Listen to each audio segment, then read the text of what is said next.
I'm Mark Shea, you're watching Country Loud Digital, and today we're going to have a look at people behind the Tamworth Country Music Festival.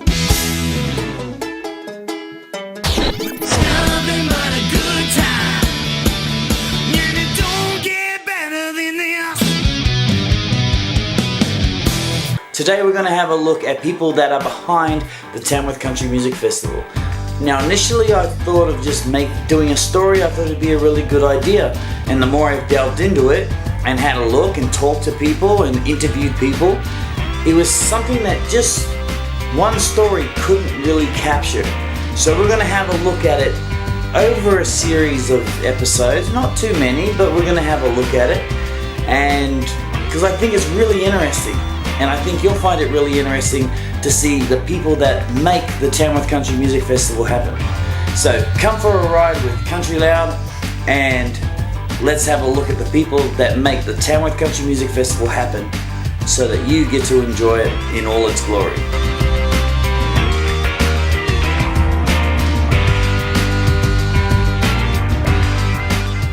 So I work for Tamworth Regional Council, and my role is Manager of Economic and Destination Development, which basically means looking after the tourism and the visitors that come to our city. Awesome. And how many festivals have you worked with the council? So I've 7 with council, but I did about 5 or 6 before that. But I'm a local, so we moved here in 1972 for country music, so I've been to all of them. What do you enjoy most about the Tamworth Country Music Festival? The people. Absolutely the people. There's all walks of life. It doesn't matter what you do, where you're from, everybody fits in, and it's just so much fun.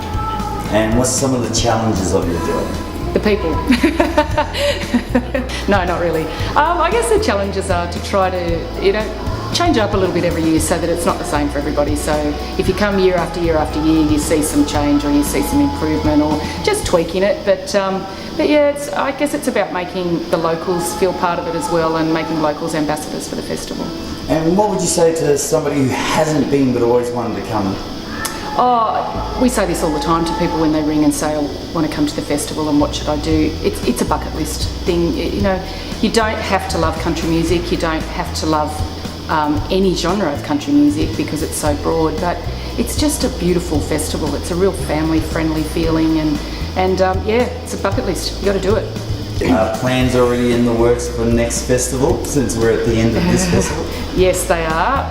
Well, they definitely are. We plan festival all year round, but importantly in 2022 is the 50th Country Music Festival. So while we plan the next 2 years, we're certainly looking at planning for the 50th festival as well.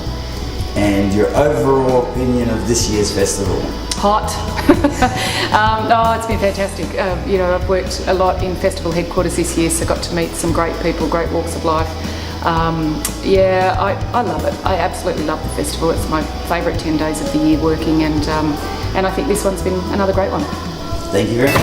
Pleasure. Is it really time to go? Is it really time to turn the horse? Is it time to turn the horse? I can't believe is it really time to go? Is it really time to turn the horse? Oh baby, maybe I'm alright. Yeah, your heart aside.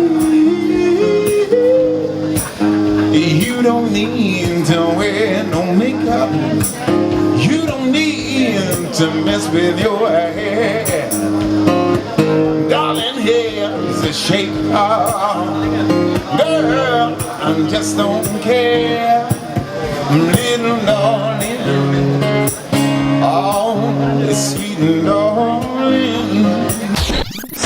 I'm the country music manager for Tamworth Regional Council, but in light of the festival, some people call me festival manager, but that in itself is a bit of a misnomer, because we don't manage the festival. We actually manage the infrastructure and the environment for the festival, so all of the stakeholders can actually benefit from it. So it's a bit of a misnomer. So how many years have you been working at the festival? I've been involved with the festival since 1975. Started life with, in the late 60s, funnily enough, doing posters for travelling country music bands and individuals through Radio 2DM, and then in 75 they asked me to build the Golden Guitar set, which I did then continuously to the late 90s. I think it was, and then sort of in the early 2000s actually found someone who knew what they were doing and passed it on to them. But concurrent to that, I joined 2DM in 1979 through to 85. Then 1990 Fairfax took over, or 1995 Fairfax took over some of the country music assets from 2DM, and so I've been involved in those since 95, and then in 2015 left Fairfax and joined Council, and then in 2017 Council bought the remaining country music assets. So in one way or another I've been loosely linked with all of the country music assets since 1975. Wow. Jeez. What would you say is the best part of the festival? Look, the best part of the festival is in fact the people that actually make up the both the fan base and the industry base. It's one of the most sort of friendly and family-based music genres you can find. I'm sure it's not existent in other genres like, you know, rock or jazz, what have you, but you get this sense that when people come to Tamworth particularly, and other festivals generally, they're sort of reuniting a family, and you get a feeling that whatever you seem to do, whether it be something small or something large, a lot of people benefit in a sort of a family way, and so that's the highlight for me. That's the bit that's kept me alive. I'm not strictly a country music fan, funnily enough. I'm actually I'm a music fan. I like all good music, and country music holds a reasonable place in my library, but I wouldn't say I was a country music fan as most of the people travelling to Tamworth would be. But it also gives me the opportunity to actually know that even non-country music fans could find a lot of music in Tamworth during the festival that would actually delight them without them having to be subjected to, if you like, what they view as country music, which might be, you know, the one chord or the two chord, you know, sort of bush ballads or whatever, which have their place and are very valuable, but some people who may be into a rock sort of feel find that that's not their cup of tea.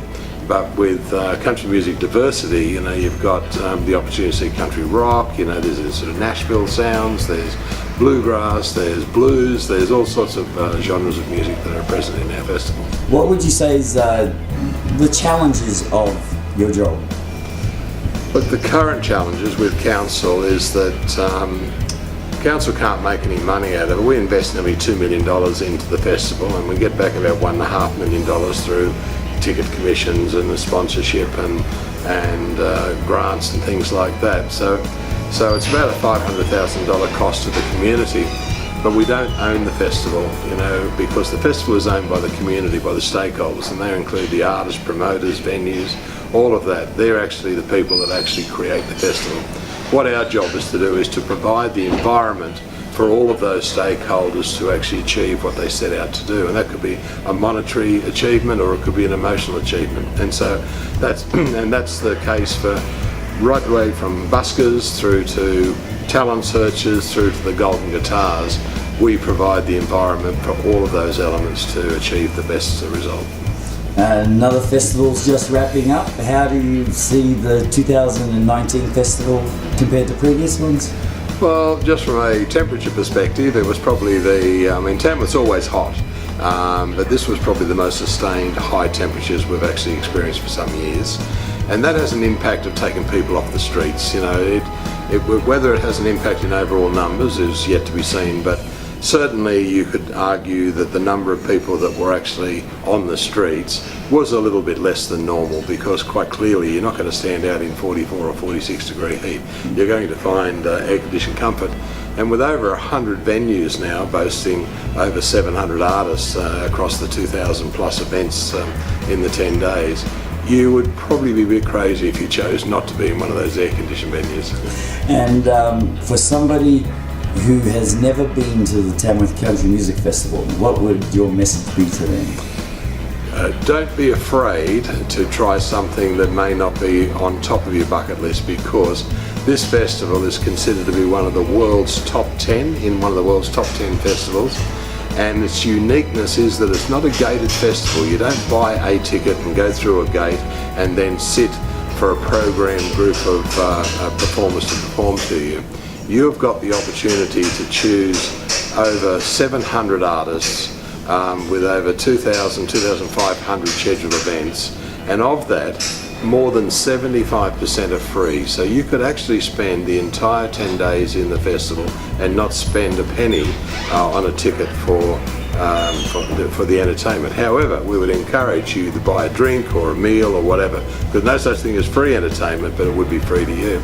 And I think just clearly, if it's something you've heard of, and most people have heard of Tamworth being country music capital, they've heard of the festival, just make it a visit point one time in your life, and I guarantee you'll go away a very, very happy and maybe even a transformed country music fan at the end of it. So you're all ready for 2020?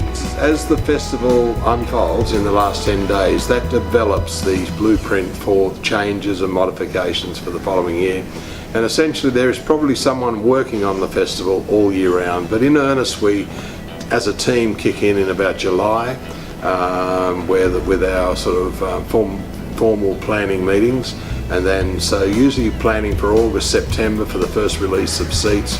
We start gathering the information because it very quickly comes around the deadline for the guide, which is usually sort of October, November. Then the guide goes to the printers in early December, so we need as much of that information as possible. Meanwhile, we're planning road closure and having to go through statutory obligations with all those road closures and anything we're changing in terms of using park grounds and what have you. So there's quite a bit that goes on behind the scenes that no one knows about, nor they should. There's an army of high-vis council workers that no one sees at 3 a.m, 4 a.m. in the morning, closing roads or putting barricades up and misting machines and changing the look, collecting garbage, trying to keep the city as clean as we possibly can. So in all the hundreds of people that are involved in the festival, there's probably most of them are unrecognised because they just do it as part of their job, and there's the rest of us that probably get accolade for other people's work. But we're very proud of our festival. We work very hard with the stakeholders to make it the best possible experience for our visitors as possible. We'll never do it 100% for 100% of the people, but it's the majority of people that we aim to actually give the most pleasant experience, and we know that we actually get that from our feedback.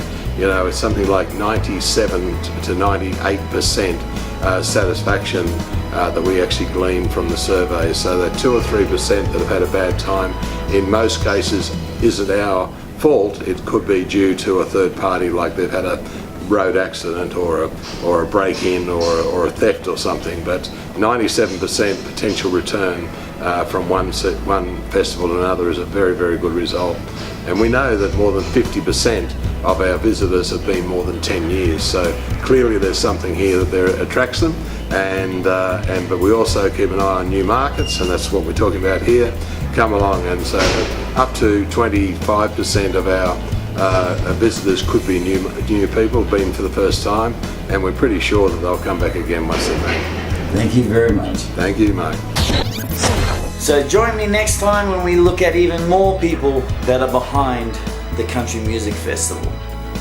Until then, I'm Mark Shea. You're watching Country Loud Digital. See you later.